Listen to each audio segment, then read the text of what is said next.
সে regular গ্যাসের ওষুধ খায়, তাহলে ওর আর পেটে জীবনে ভালো হবে না। মানে আপনাকে আমি গ্যারান্টি দিব, যারা গ্যাসের ওষুধ রেগুলার খায় ওর পেটের অসুখ কোনোদিন ভালো হবে না। তো সারা জীবন গ্যাসের ওষুধ খাইতে হবে।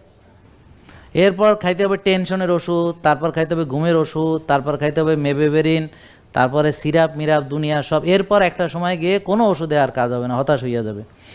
বুঝছেন, দেশে বিদেশে যেখানেই যায় চিকিৎসা কিন্তু একই, মেবেবেরিন, ঘুমের ওষুধ, টেনশনের ওষুধ, গ্যাসের সিরাপ, মাঝে মাঝে আবার অ্যান্টিবায়োটিক কোর্স। হ্যাঁ, যখন ওই যে পেটে বাজে ব্যাকটেরিয়া হবে, এইচ পাইলোরি হবে, হ্যাঁ, তারপর 14 দিন অ্যান্টিবায়োটিক, 21 দিন অ্যান্টিবায়োটিক, এরপর কয়েকদিন পর আবার এইচ পাইলোরি, আবার অ্যান্টিবায়োটিক।